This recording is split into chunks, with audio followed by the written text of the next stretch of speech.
요즘 트롯의 열풍이 만만치가 않습니다. 트롯이 무엇이죠? 트롯은 4분의 4박자를 기본으로 하는 한국 대중가요의 한 장르입니다. 물론 찬양과 찬송에 익숙한 성도님들께서는 이 트롯에 대해서 전혀 관심이 없을 수도 있습니다. 그러나 우리 주위에 있는 이웃들은 심지어 젊은 층에 이르기까지 요즘 트롯에 대한 관심이 이전과 같지 않음을 보게 됩니다. 한 가지 쉬운 예를 들어보도록 하죠. 우리 교회 인근에 있는 도림천으로 우리 성도 여러분들께서도 산책을 하러 많이 나가십니다. 저희 부부도 마찬가지죠. 그리고 거기에는 자전거 길도 따로 나와 있습니다. 근데 가끔 자전거를 타시는 분들이 음악을 튼 채로 자전거를 타는 경우들이 있습니다. 근데 가만히 그 음악을 들어보십시오. 베토벤의 운명교향곡, 저는 그런 거 들어보지를 못했습니다.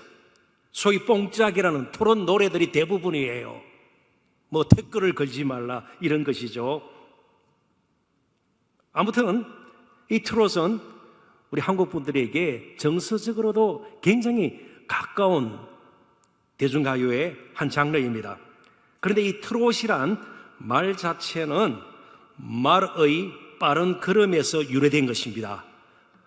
말이 빨리 걷는 데서 유래된 말인데요, 풀이하면 빠르게 걷다 혹은 빠른 걸음으로 뛰다, 노래 자체가 말이 뛰는 것처럼, 빠른 걸음을 걷는 것처럼 뛰는 것처럼 뭔가 흥이 나는 그런 노래라는 것입니다.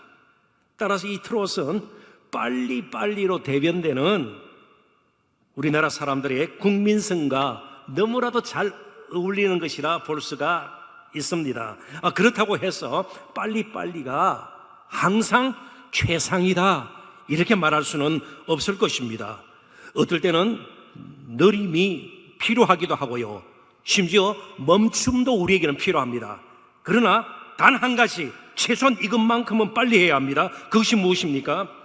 우리에게 문제가 생겼거나 위기가 닥쳤을 때에, 혹은 우리 힘으로는 감당할 수 없는 엄청난 그런 일들을 우리가 겪을 때에 바로 즉시로 하나님께로 돌아가야 된다는 거예요. 빨리 하나님께로 나가야 된다, 그런 뜻입니다. 호세아 선지자 시대 이스라엘도 빨리 하나님께로 돌아가야만 했습니다. 이제 우리가 호세아서 전체를 보면 정확하게 우리 자신이 통계를 낼 수 없지만 한 4분의 1 정도가 징계, 저주, 멸망에 대한 말씀입니다. 그냥 무작정 시간을 보내면 될 것이다가 아니에요. 엄청난 화가, 징계가, 저주와 멸망이 섞이면서 이스라엘의 결말은 좋지 않을 것이다, 그런 뜻입니다. 그러니까 이스라엘은 영적으로 심각한 상태였기 때문에 빨리 깨닫고 하나님께로 돌아가는 것이 필요했습니다. 실제로 이 호세아 선지자가 말씀을 전하면서 또 호세아 선지서가 이렇게 기록이 되고 말이죠. 이러한 일들이 있은 후 40년쯤 지나서, 그때가 주전 722년경입니다. 결국 이스라엘은 하나님께로 돌이키지 못하고 하나님께로 돌아가지 못한 채 아수르에 의해서 완전히 멸망을 당하고 맙니다. 그러니까 본문이 기록되어 있는 14장 전까지 13장까지는 굉장히 어두운 면을, 분위기가 굉장히 어둡습니다. 그걸 우리에게 보여주고 있어요. 그런데 본문이 포함되어 있는 14장은 오히려 소망을 갖게 하는 내용들로 가득 차 있습니다. 회복과 풍성함이 14장의 내용을 가장 잘 드러내는 단어들일 것입니다. 물론 14장은 예수 그리스도 안에서 이루어질 하나님 나라의 아름다운 모습을 그려주고 있습니다. 교회의 영광스러운 모습이기도 합니다. 회복된 모습이죠. 믿음으로 사는 하나님 백성들의 삶의 모습이기도 합니다. 그런데 13장에서 14장으로 분위기가 이처럼 급격하게 변화된 근본적인 그런 원인이 어디에 있을까? 무엇이 그렇게 14장과 14장의 차이를 만들어내었을까? 14장 1절과 2절에 반복 사용되는 단어가 있습니다. 그것이 바로 돌아가다예요. 우리 스스로의 힘으로, 노력으로, 의지로요, 무엇을 바꾸어서 한번 변화를 일으켜보자, 새로워지자, 회복시켜보자, 되어지지 않는다는 겁니다. 하나님께 돌아가지 않는 이상 우리는 결코 회복도 새로운 변화도 있을 수가 없다는 것입니다. 반면에 과거가 어떻든, 우리가 어떤 잘못을 저질렀던, 지금 우리의 형편과 사정, 여러 가지 우리를 둘러싸고 있는 삶의 환경이 모질고 정말 우리가 견디기 힘들 만큼 여러 가지 모양으로 뒤틀려 있다 할지라도 하나님께로 돌아가면 문제가 풀리기 시작하고 생각지도 못했던 우리의 밝은 미래가 활짝 펼쳐지게 된다는 것입니다. 그래서 우리는 지나치게 삶의 환경이나 우리의 형편, 우리의 사정, 그리고 우리가 가지고 있는 여러 가지 인간적인 조건들, 그런 것들이 우리의 삶을 궁극적으로 결정짓는 요인이 아님을 마음속 깊이에서부터 분명히 할 필요가 있습니다. 하나님과의 관계가 그만큼 중요하다는 뜻입니다. 하나님께 돌아갈 것인가? 그러지 않으면 여전히 어려움이 닥치더라도 여러 가지 이전에 경험하지 못했던 것을 많이 경험하고 정말 힘든 때를 지났지만 계속해서 그냥 내 인생의 일, 내가 그를 갈 것인가? 우리는 중요한 선택을 해야 되는 것입니다. 좀 그런 생각들을 좀 우리가 마음에 가지고 본문 14장 2절 호세아서 14장 2절을 다시 보도록 하겠습니다.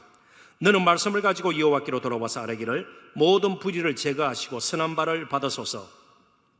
우리가 수송아지 일을 대신하여 입술의 열매를 주께 드리리라. 여기 여호와께로 돌아가자, 이게 표로 끝날 말이 아님을 우리에게 가르쳐줘요. 추상적이고 관념적인 것이 아니라 그 뜻입니다.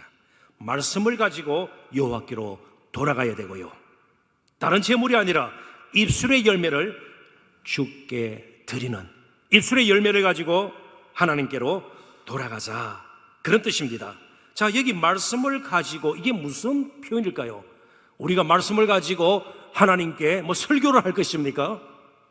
하나님께 우리의 입에서 나오는 말씀을 가지고 하나님을 훈계할 것입니까? 여기 말씀을 가지고라는 표현은 최소한 두 가지의 그런 의미를 지니고 있습니다. 첫 번째는 탄원입니다. 정말 상한 마음을 가지고 회복을 간청하는 부르짖음이에요. 우리 힘으로는 회복이 되지 않습니다.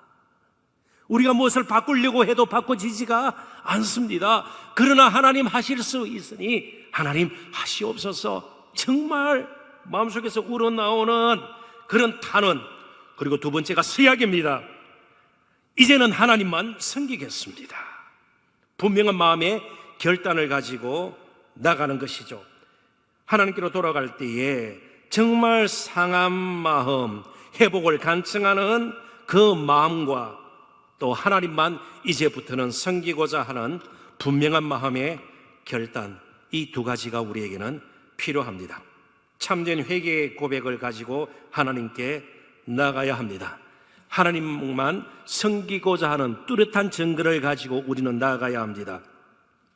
그러기에 앞서 우리는 1절과 3절에 나와 있는 것처럼 하나님 앞에서 우리가 얼마나 불의했는가, 그릇된 길을 우리가 거리낌 없이 걸었는지, 그리고 여러 가지 모양으로 우상 숭배에 죄에 빠져 있었는지를 인정하고 하나님께로 정말 돌아가야 됨을 우리는 다시 한번 되새기게 됩니다. 1절 보시죠. 이스라엘아, 네 하나님 여호와께로 돌아오라.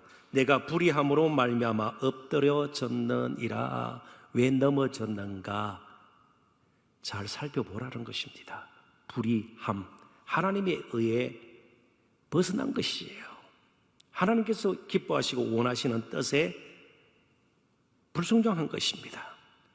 하나님께서 바라시는 모습이 아닌 너무나도 어그러지고 뒤틀린 모습으로 그냥 계속해서 그 길을 걸어왔던 것, 이거 인정을 하고 3절 우리가 아수르의 구원을 의지하지 아니하며 군사력입니다. 사람의 힘 이렇게도 우리가 이해할 수 있겠죠. 말을 타지 아니하며 다시는 우리의 손으로 만든 것을 향하여 너희는 우리의 신이라 하지 아니하오리니 이는 고아가 주로 말미암아 긍휼을 얻음이니이다 할지니라. 참으로 힘의 권한, 생명의 권한, 회복의 진정한 주체는 하나님이심을 우리가 인정하고 나가겠다는 것입니다. 그래서 결국 회개는 섬김의 대상을 바꾸는 것입니다. 마음에도 없는 제물로 하나님을 속여서는 안 됩니다. 오늘 본문에도 나와 있는 것처럼 흠 없는 1년 된 수송아지 제물, 이게 뭘까요? 흠 없는 1년 된 수송아지 제물, 이것은 이스라엘 백성들이 하나님 앞에 제사를 드릴 때 가장 최상의 것으로 여기는 제물입니다. 그러니까 이스라엘이 할 수 있는, 그들이 준비할 수 있는, 드릴 수 있는, 인간적으로 볼 때는 최상의 제물이 흠없는 1년 된 수송아지 제물입니다. 그 제물을 드리고 마음대로 살아도 되는가? 그렇지 않다는 겁니다. 그것보다 더 하나님께서 받으시기 기뻐하시는 제물은 입술의 열매입니다. 이제 입술의 열매를 준비해서 드려야 할 것입니다. 일상에서 예배로 이제 회복이 되면서 우리 일상도 덩달아 회복이 되지 않겠습니까? 그럴 때에 먼저 입술의 열매를 가지고 하나님께로 돌아가야 합니다.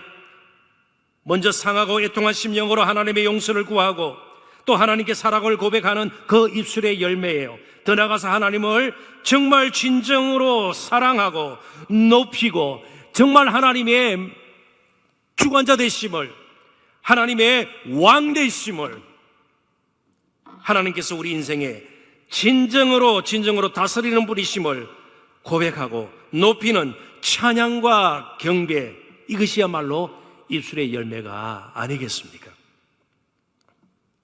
그래서 우리에게는 어느 때보다도 입술의 열매가 필요합니다. 우리는 여러 가지 코로나 사태로 말미암아 어렵고 힘든 때를 지났습니다. 참 많이 틈도 생겼고요, 이전에 가지고 있던 것 가운데 많은 것을 잃어버린 경우도 있습니다. 직장의 문제, 사업의 문제, 가정의 문제, 우리 자신의 육신의 문제, 정신적인 문제, 영적인 문제, 많은 부분에서 저희들은 허점이 생겼고 또 부족한 부분이 생겼고 약한 부분이 생겼고요, 이미 조금씩 망가진 부분도 있을 것입니다. 그래서 흠없는 1년 된 수송아지 제물 같은 것으로 우리가 하나님께는 드릴 수가 없을 것입니다. 대신 입술의 열매, 정말 우리의 상하고 애통한 마음, 이제는 하나님만 섬기기로 작정하고 마음껏 하나님 찬양하고 경배하고 부르짖는 이 제물만큼은 우리는 하나님 앞에 드릴 수가 있는 것입니다. 그런데 문제는 이 세상 그 누구도